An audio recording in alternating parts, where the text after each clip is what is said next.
birthday, and I am so delighted to be here as the minister. It's so good to see everybody this morning, both our new friends, longtime members, and returning folks. And I just hope that everybody will take some time, both in our welcome moment and also in our coffee hour. Haha, is it working? To reach out to somebody new, somebody that you don't know as well, and say hello and offer them a welcome. We're welcoming everyone this morning to this home of comfort, spirit, justice, and hope, for we are Unitarian Universalists.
So I have one brief announcement before we go into our chalice lighting this morning.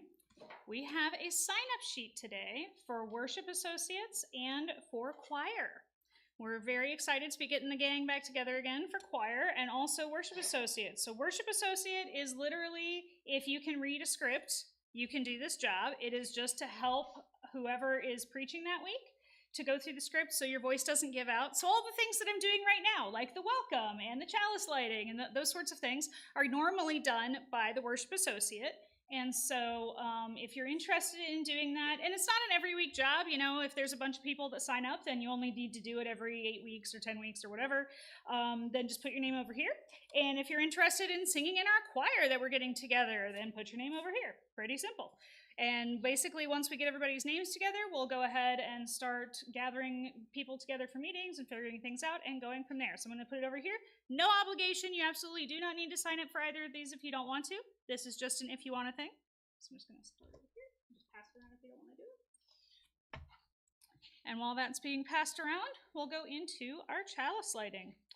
Oh, I should say there is not an age limit on our choir as long as you can sit still through the practices and be able to pay attention to the songs and the song leader when you do the things. So not the little bitties, please, but you know, teenagers and stuff, I think you're welcome to participate. Absolutely. So, all right. An important ritual in our faith is the lighting of our chalice. I know we talk a lot about all the different meanings of our chalice, and for right this moment, I feel like the flame of hope, the flame that is not caused by a dumpster fire, but the flame that is caused by something warmer and more loving, is something that all of us need right in this day. So, whether you're watching elsewhere and have a candle or chalice at home, or whether you're here in our sanctuary, I invite you to join together now as we light our chalice with our chalice lighting words that are in our screen. We light this chalice today as a symbol of love and revelation, always ongoing, always expanding. We light this chalice in hope for the future of our church, our community, our country, and our world. May love center us always. Will you join with me as you're willing and able in a spirit of prayer and meditation? Spirit of revelation and progress, we gather today, many of us feeling as though we've been sucked backward in time, away from revelation and into an abyss of ignorance. Help us hold to the faith we have, being ever open to truth where we find it, while we remain committed to testing, trying, and vetting what we hear so that we are not led astray by things like bias, bigotry, and misinformation. Amen, and blessed be. I invite you all to take a moment this morning and say hi to somebody that you don't know as well. We've got a lot of new returning folks. And then after that, we'll start our first hymn, number 190.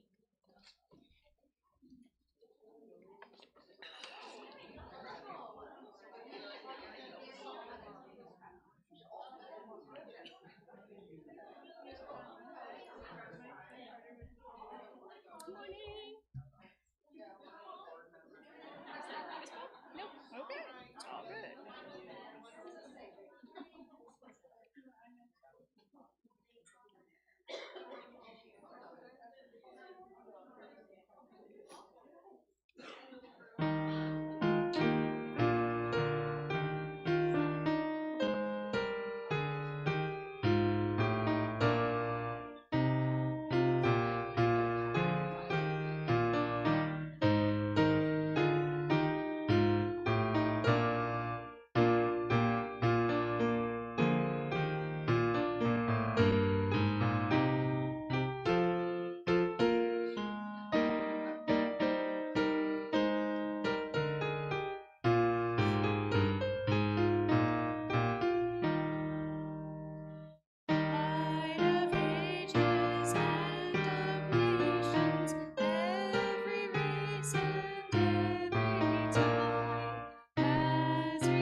It's not a hymn that we sing a lot in this church because there's a lot of old sounding language that comes out of our Christian roots.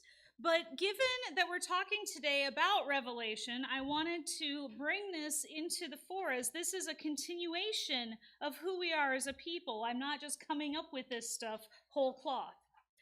It is a tradition here that we do place each service in the larger values that we as Unitarian Universalists hold dear. This particular week, we're lifting up the values of pluralism and transformation as we think about how we find and discern what is true. Revelation for us is not a fixed thing. It is not a single moment where something or someone on high gave us a word and then we endlessly interpret what it means. Instead, it is a lifelong attempt for each of us to listen to the still small voice within that leads us to further enlightenment. This can offer us endless new insights as we encounter new people and new ideas, but it can also create places where egotism and cliques emerge and seek to take over the discussion. We have to create a healthy balance in ourselves between looking outward and looking inward. An outward pluralism where we encounter new ways and new ideas, and an inner searching and transformation where we test those ideas to see what resonates in our own lives and in the life of this community. It is an awe-inspiring task to discern the truth, to say that we hold the power of revelation in our hands. But our values guide us and offer us ways to use this power wisely so that our community can be enlivened and enriched by the diversity and ongoing transformation of all who make this place our home. We do not say that the power of revelation is just for a few, for those noble enough or rich enough or something enough. We instead say that all must be enlivened, all must benefit. For that is the true power of transformation, and for that power we are thankful. Amen, and blessed be. One of the ways that we are transformed is as we come together as a community and express our joys, concerns, or sorrows. Many of us come from backgrounds where we have not been fully accepted, and to have a place where we can bring the fullness of who we are is an incredible blessing. In a world that is so turned upside down right now, we come together to share with one another all of the things that worry us, be they personal, be they the body politic. We come together as a community to see all the ways that the world is churning, the ways our stomachs are churning, the ways that everything seems to be so different. But we also come together to celebrate our joys, the things happening in our lives and the lives of our children and friends. And so today I ask if you wish to come on up. We process forward, take a stone or many, and place them in the bowl to represent those things that uplift you or the things that you wish to lay aside. Then we recess in the back and go back to our seats. If physically that is difficult for you, we ask that you just raise a hand and someone will carry your stone for you, because in this community, we share our burdens. I have a few special folks that we're lifting up this morning. We want to say a special lift up, I know, for Ned, who continues to recover, for Joyce because her surgery and the recovery that's going on there. And also, I want us to be in prayer for the Pope. I know he is a figure with a lot of mixed history for many of us, but at the same time, he's done more for the progressive cause than many have in decades. And it is not looking good. And I fear what may happen to our Christian brothers and sisters, especially our Christian sisters, should a more regressive person take his place. So in this time of turmoil and trouble, my prayer is that progress, hope, and love will continue to be the words of the day instead of other, more terrible language. Let us be now in a spirit of prayer and meditation.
one of the hardest things these days is to explain to people the difference between a fact and opinion.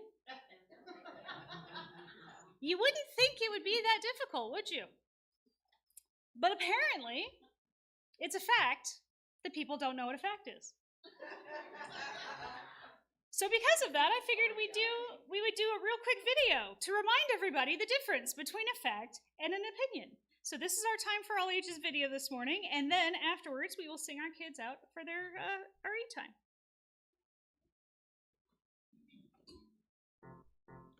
Fact and Opinion for Kids by Teaching Without Frills. What is a fact? A fact is something that is always true. Facts can be proven. We can find facts by doing research in books or on the internet, or we can even do research of our own. Here's an example of a fact. Dogs need food and water to survive. This is a fact because it's always true, and you can prove it by doing research. So, what's an opinion? An opinion is what you think or feel about something. It cannot be proven, and your opinion might be different than someone else's. Here's an example. You may think dogs are the best pets. You may feel like dogs are so cute, but someone else may think, no way, cats are the best and they are way cuter. So now let's see if you can tell the difference between a fact or an opinion. Apples are fruit. Fact or opinion? Yes, this is a fact because it is always true. How about this one? Apples are delicious. Right, this is an opinion. Some people think apples are delicious, other people not so much. So if you're trying to determine if something is a fact, ask yourself these two questions. Is it always true? Can it be proven? And if the answer is yes, then that's how you know it's a fact. If you liked this video, then check out the Teaching Without Frills channel for even more. And if you're a teacher, you can follow Teaching Without Frills on Instagram, Pinterest, Facebook, and TPT. Thanks for watching. So before we move on, I feel like I need to mention that, it is in fact a fact that vaccines work. It is also a fact that they don't cause autism. Just throwing those out there in case some people in the Department of Health have forgotten these things. Yep, just gonna throw those out there. All right, let's sing our kids out for RE this morning. To journey as you journey, may you know, love and hope go with you, love and hope go with you, learn and grow, learn and grow. Our next hymn this morning is in the gray hymnal or on the wall. It's number 300, With Heart and Mind.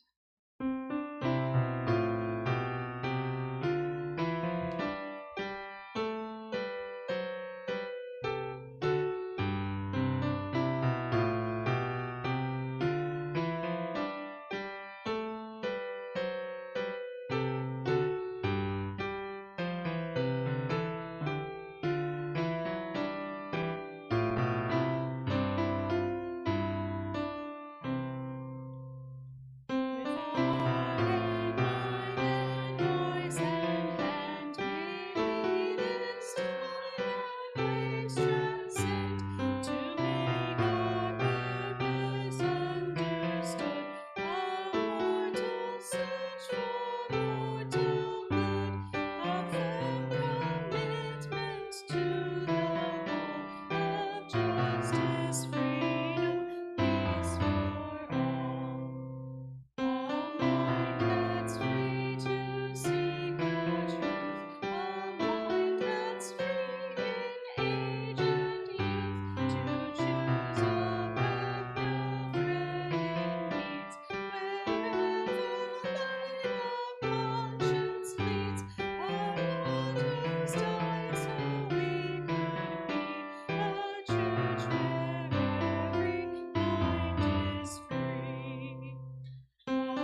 Well, good morning again, everybody, and welcome, welcome, welcome to our church.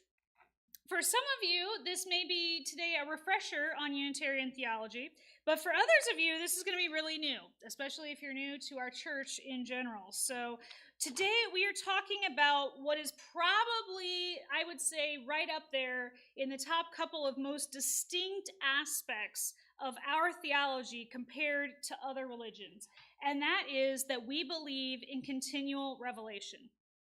Now, I do want to start out by saying that this belief, like all of our theology, is not mandatory. And so I'm sure that there are UUs that do not believe it, and that is fine, because we are non-creedal. So there is no test of belief to belong. So if at the end of this sermon you're like, no way, I am not that person, I have a revelation that I follow, and that is mine, that's fine. You can still be a member here. Does not impact how things are as a person. But in general, on the institutional level and historically speaking, and how we understand ourselves as a body, Unitarian Universalists have spent more time making our beliefs understood to the public than trying to justify them according to a historical revelation. Now, in the beginning, this was not so, right? Like when we first kind of became a denomination, the Unitarians and the Universalists had a lot of theological depth and really dove into scripture, to the Christian scriptures, to really get at this. But and it very quickly kind of went beyond it. What is going on here is the fact that most religions have closed revelations. So in most religions, God, Buddha, the angel Gabriel, somebody revealed important teachings or rules of the faith to their followers, right? They revealed this to a prophet or many prophets, and those prophets or the followers, usually it's really funny that usually it's not the actual person that it was revealed to, it's usually that person's followers, write these things down, and then the rest of the faith becomes about proper interpretation of what that revelation means. And so inevitably there are splits. There are splits in every single revealed religion because one group wants to interpret it one way and another group wants to interpret it another. So this is not exclusive to Christianity. You have Theravada and Mahayana Buddhism as an example. You have Shia and Sunni Islam. You have Catholic and Orthodox Christianity, conservative and Haredi Judaism. The list goes on and on, okay? So in all of these, when you have a revelatory religion where you have this idea that there is a set revelation, that this is the text, this is what you've got, you eventually have a split about how it's interpreted. UUs went about things differently, mostly because of our Congregationalist beginnings. So a lot of this may sound really familiar to those of you who have been in my class in the last couple months, because we've gone over this. But our parent denominations, we had two, the Unitarians and the Universalists. We were super clever when we came up with our names. They were both Congregationalist churches here in America. And so what that meant is that all the decisions were done at a local level. So this is really different, right? If you come out of a Christian denomination that's what we call Episcopal or has a bishop or a hierarchical structure, you have somebody outside the walls of your church calling the shots. Whether it's the Pope in Rome or an archbishop, the Archbishop of Canterbury maybe, or maybe it's the bishop of a state like in the Methodist Church, or however your church organizes it, there is some external person making the rules. And they set the rules and the guidelines and your church follows them, okay? In a congregational church, it's the exact opposite. Everything happens within the walls of the church, and the denomination is basically loosely enough structured to just kind of give people a gathering place. Typically, it is only for things like missionary work, back when they used to do a lot of that stuff.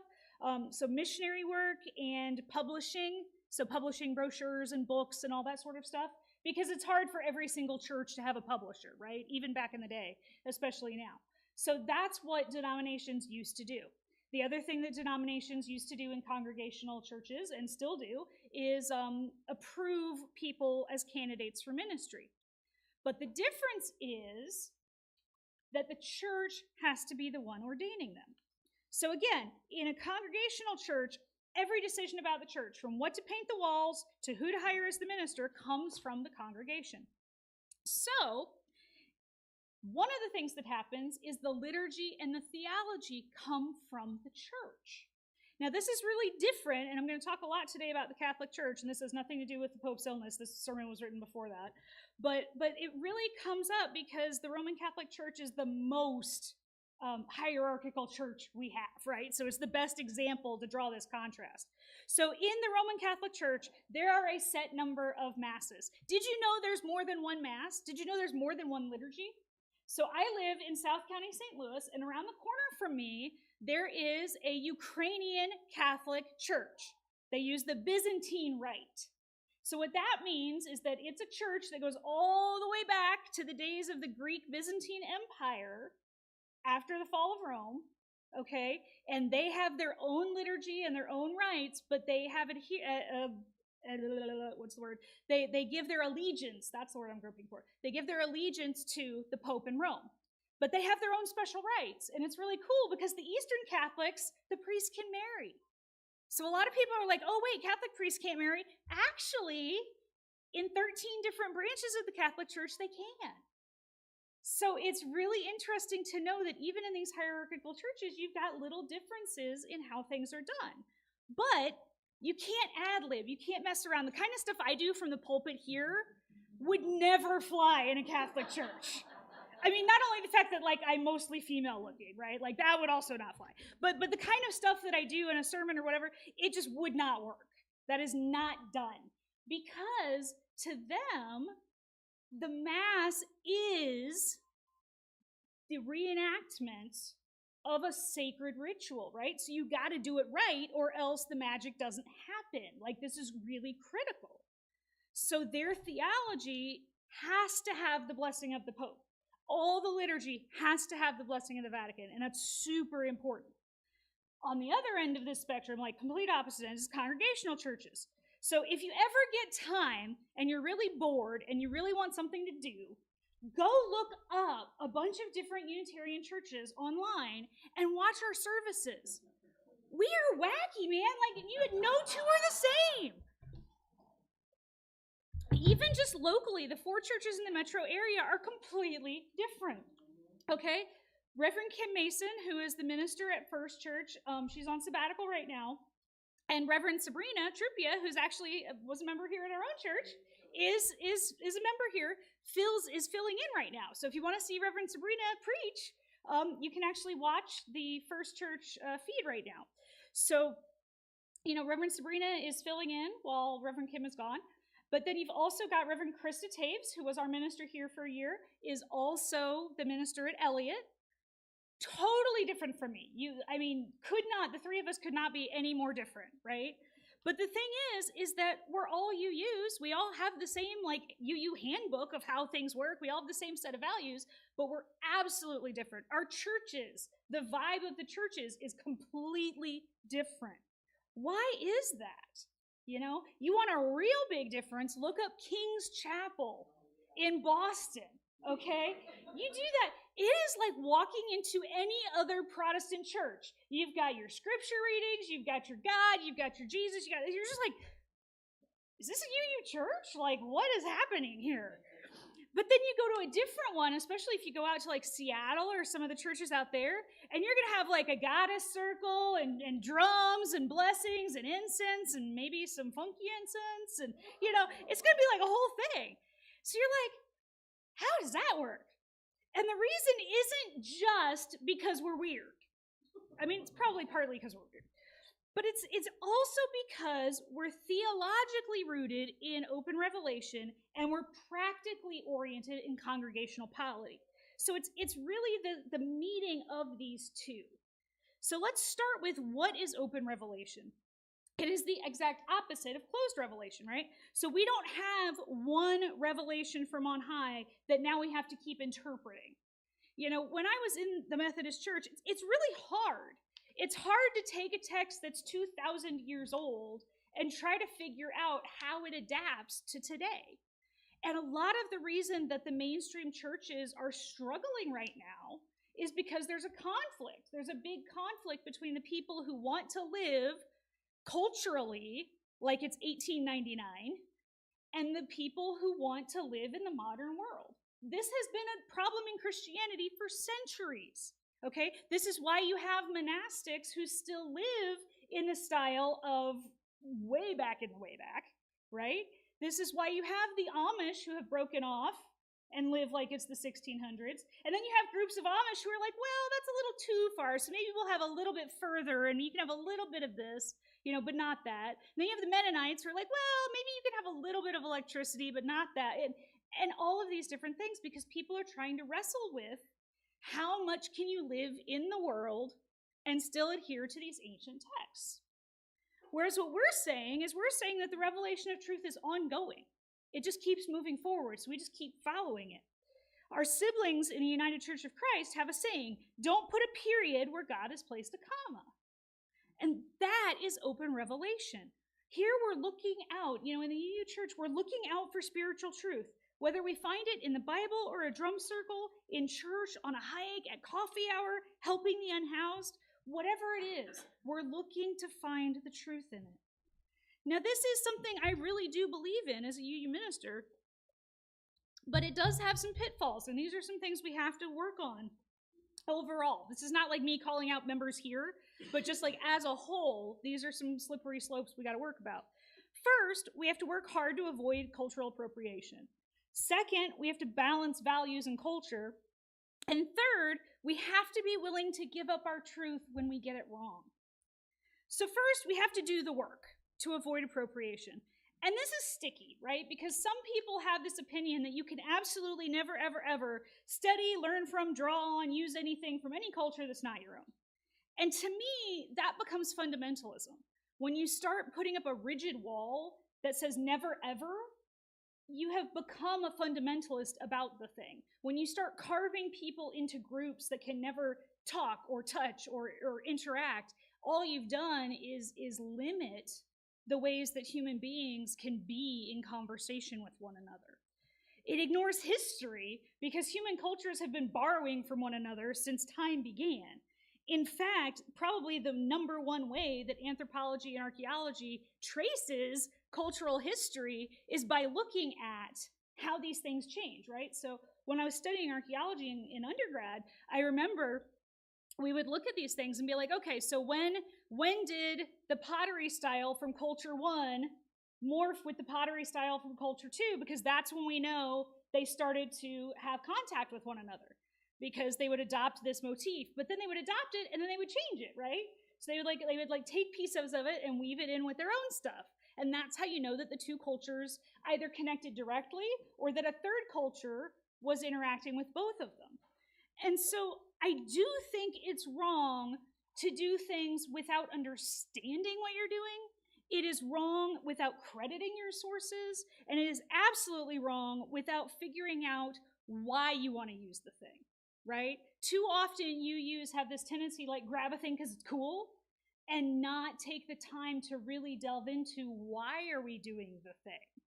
Like, do we need a sweat lodge? Is that really appropriate in the middle of our services? Like, is this really something we need to be doing as a bunch of white folks? Or is there a way that we can interact with this? Now, if you have a Native elder in your church and they want to lead that, that's a different story, right? Like, that's something that's appropriate in their culture and they want to share it with their church. Cool. But for us to just grab a thing and do it, why are we doing it? That's the question I would ask. And like, if we're doing it as part of a cultural exchange with a local tribe that we're working with, like, there's ways that we can do this stuff. But we shouldn't just grab something off the shelf because it's cool and say, okay, it's ours now. Because, well, white people do that a lot, and it's not good. So let's not do that. But at the same thing, we got to ask ourselves, who benefits? Who is harmed? How does doing a thing spread the work of love?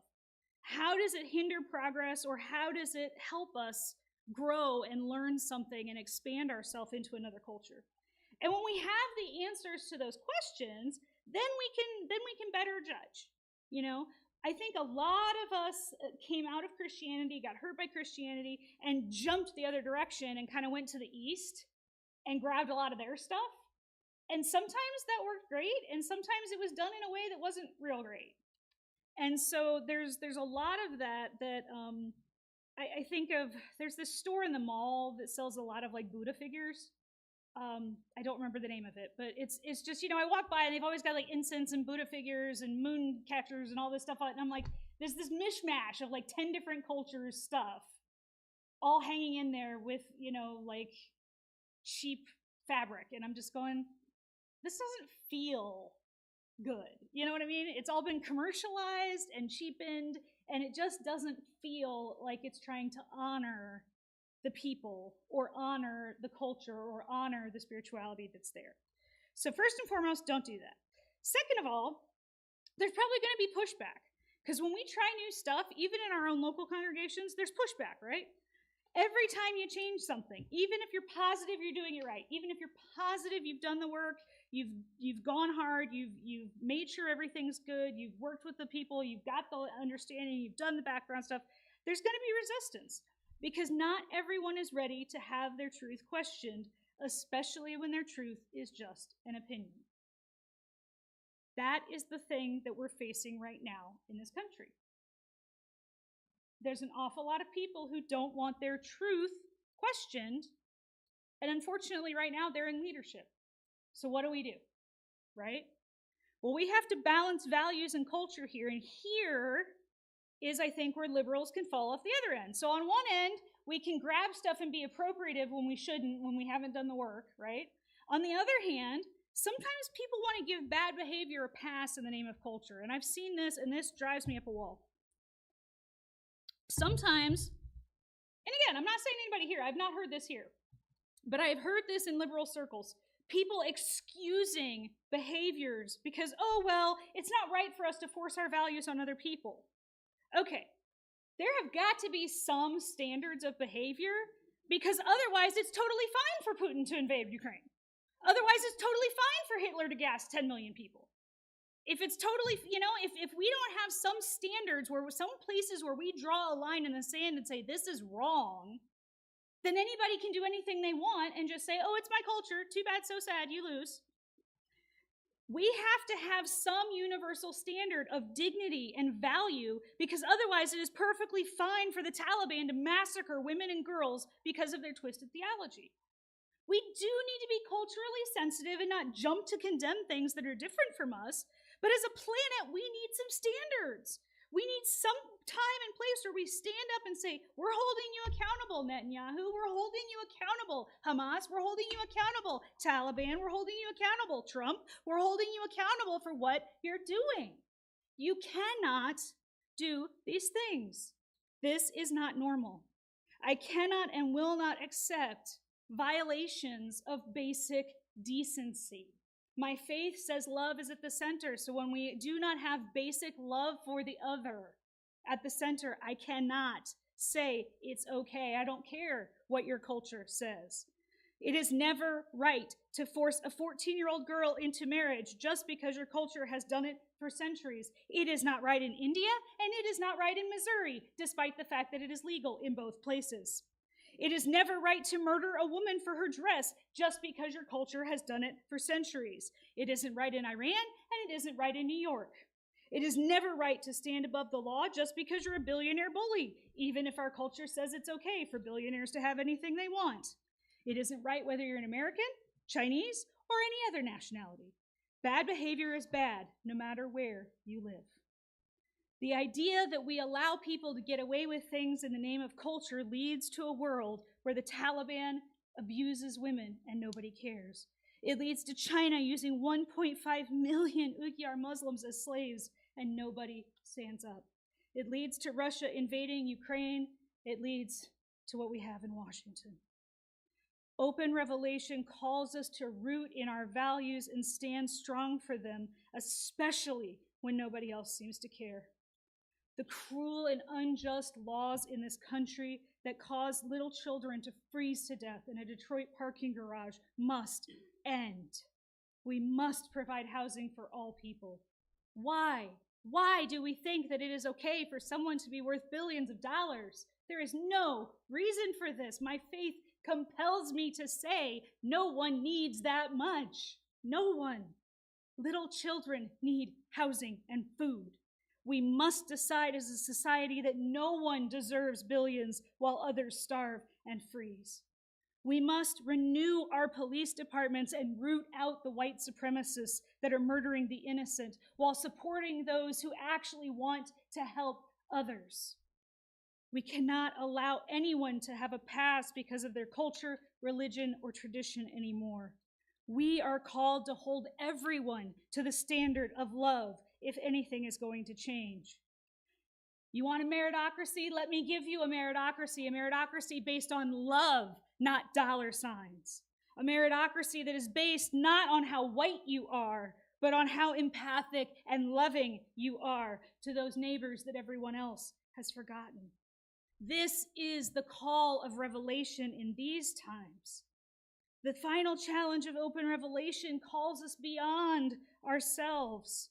We have to give up our truth when it is wrong. Sometimes we know that it is hard. Many of us have given up.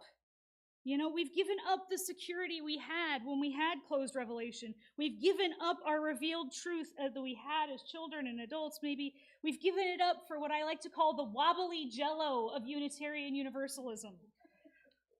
But even as we sometimes get rigid. We invest heavily in a position, and sometimes we can take on fundamentalism for ourselves.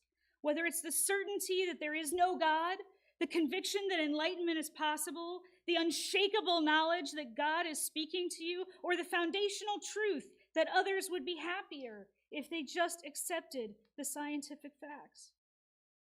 The thing is, I know that all of these beliefs exist in this congregation, and I also know that sometimes these beliefs do not work well with each other.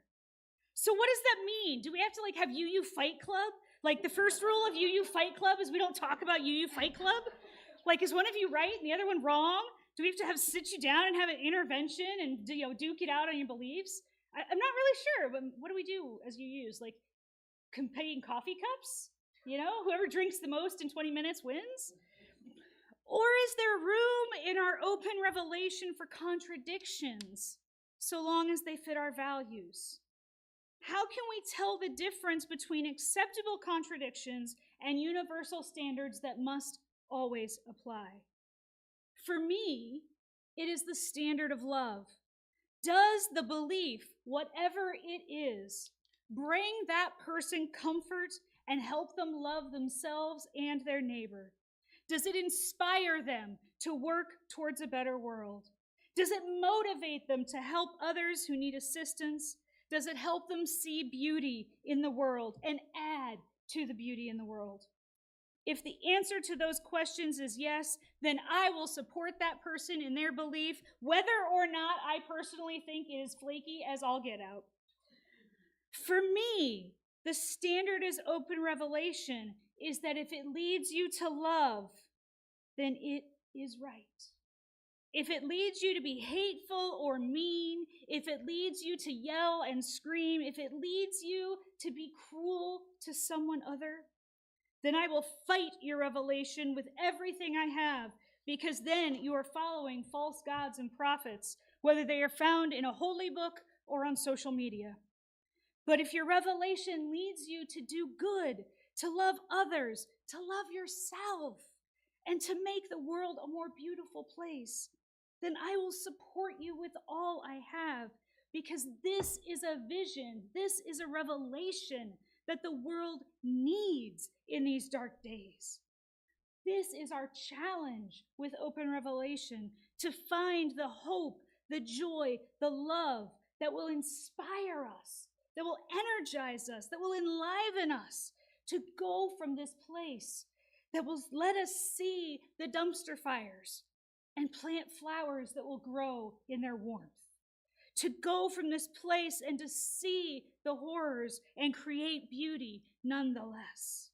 May we all be empowered by this place, by our own inner voice, by the joy we find in each other's presence, to do that this day and every day.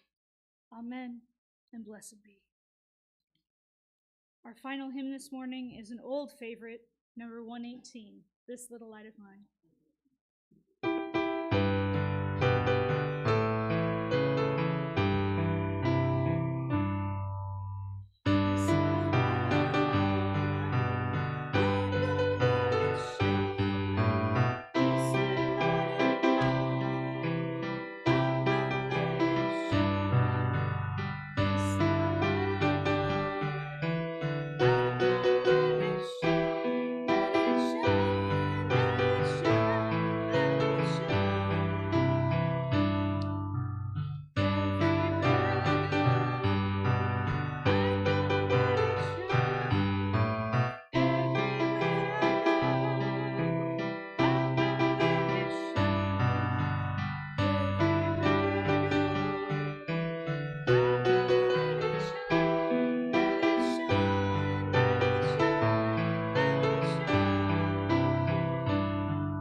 As Robin passes around our offering basket, I want to remind everybody, if you need envelopes to put your pledge in, please do that and please mark it so we know that it's your pledge and we count it appropriately.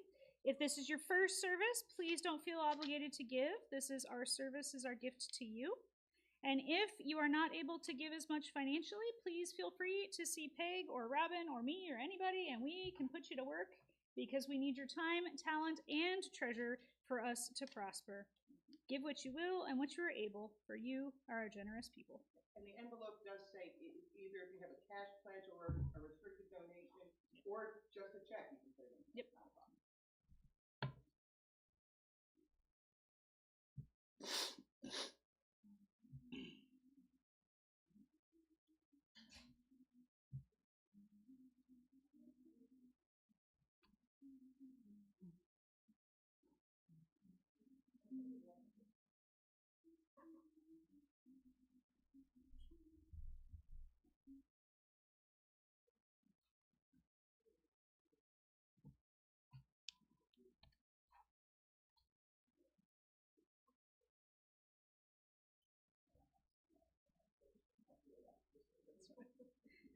Please join with me in our offering prayer.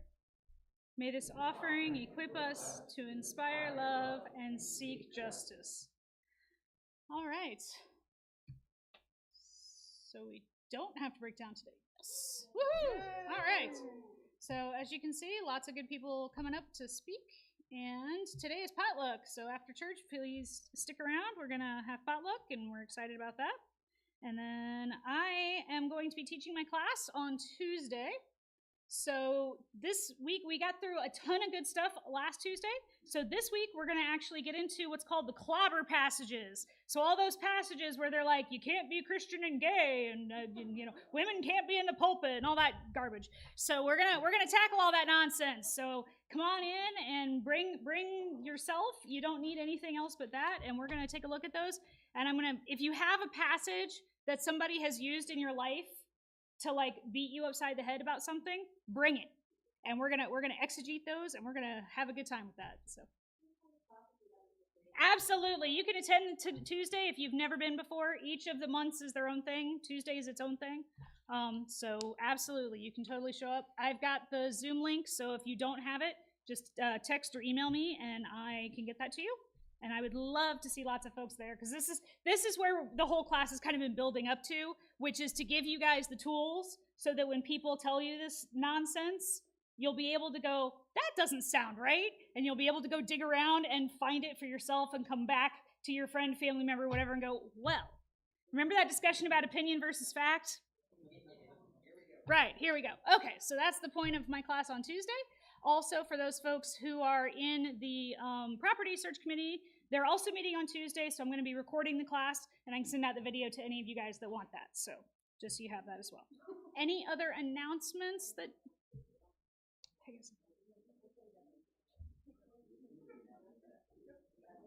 right.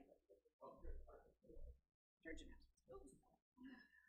So since we moved from Alton, we've developed some nice symbiotic relationships with other organizations in this community, including the Masons and the Moose. And they are having a chicken dinner, a special chicken dinner today. You could pick up some chicken for dinner tonight.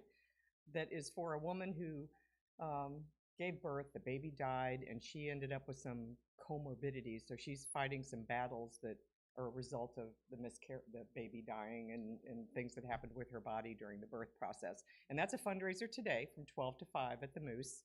So if anybody wants to pick up some chicken, we do support them because they support us. We're helping to bring people to the April drag queen thing that's going to happen on a Sunday at 3 o'clock with the same group. If you went to my birthday party, my 70th birthday party a year and a half ago, same group that... What? It was, and it's a professional, I mean, it's a good drag queen show. It's top notch, and it's just fun for a Sunday afternoon. So we're helping them to get people there, and we want to support them too.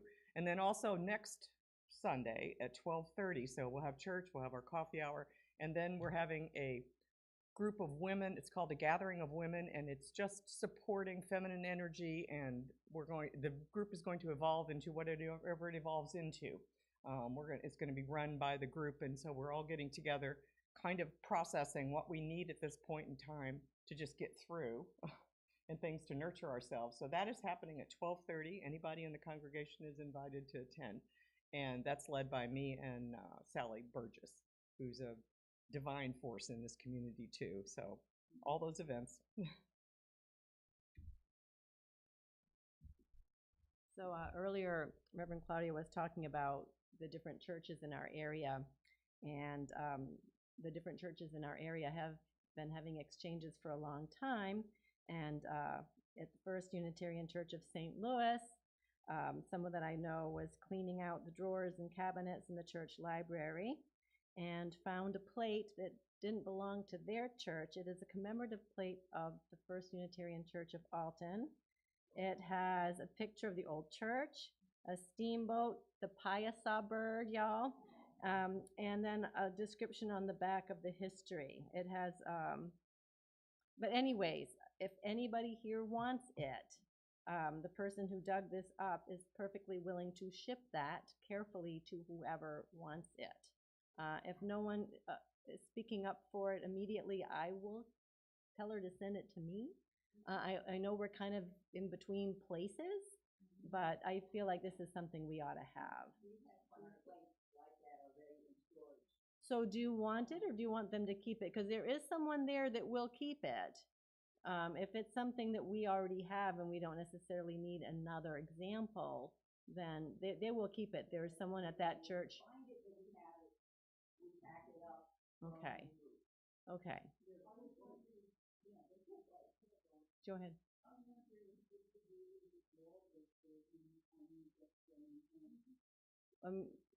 I mean, it seemed to me that we ought to have it, but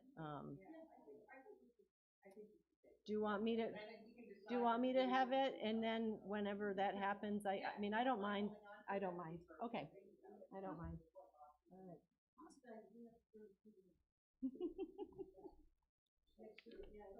right. All right. Excuse me. All right, I invite you to join with me now in reciting our prayer as we extinguish our chalice. The light of we are the keepers of this flame until we meet again. May we all fight false revelations of hate, fear, and cruelty, while we support revelations of joy, love, and hope, wherever they are found and however they may look. Amen, and blessed be.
let's eat.